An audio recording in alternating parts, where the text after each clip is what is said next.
আমি এখানে রুই মাছ নিয়েছি আর চিংড়ি মাছ আর দেশি মায়া মাছ নিয়েছি। আমি দুটো মাছ দু রকমভাবে রান্না করব। তা আমি কিভাবে রান্না করি আপনারা দেখতে থাকুন, আমার সঙ্গেই থাকুন আমার মিষ্টি বন্ধুরা।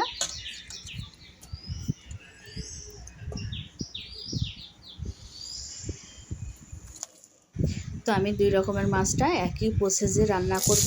একটা ভেজে রান্না করব, রুই মাছটাকে ভেজে রান্না করব, আর চিংড়ি মাছ আর পুঁটি মাছ সরি চিংড়ি মাছ আর মায়া মাছটাকে আমি কাঁচা মাখিয়ে রান্না করব। তো আপনারা দেখতে থাকুন।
লঙ্কা দিয়েছি, আমি ইচ্ছা করেই দিয়েছি লঙ্কাটা।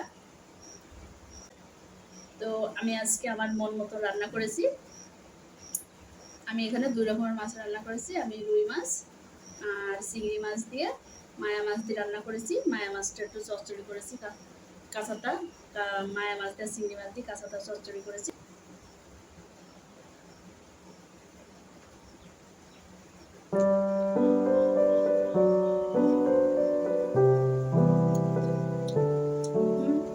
খেতে খুব ভালো লাগছে এভাবে রান্না।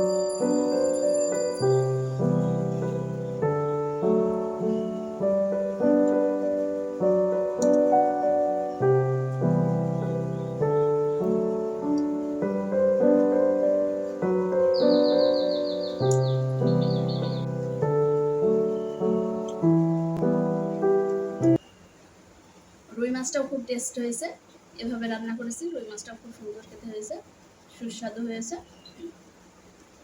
তো এভাবে আপনারা রান্না করে খাবেন রুই মাছ আর মায়া মাছ আর চিংড়ি মাছ, এভাবে রান্না করে খাবেন। আমি দুই রকম মাছ দুইভাবে রান্না করেছি। তো খেতে আমার কাছে খুব টেস্ট লাগছে। তো কিছুটা একই রকম রান্নাটার পদ্ধতি। তো এটা কাঁচা, ছোট মাছটা কাঁচা রান্না করেছি, রুই মাছটা ভেজে রান্না করেছি। তো এভাবে রান্না করে খাবেন, খুব সুন্দর খেতে হয়, টেস্ট হয় খেতে। তো আমার মিষ্টি বন্ধুরা, আমি এবার খেয়ে নিই। আপনারা সবাই ভালো থাকুন, সুস্থ থাকুন।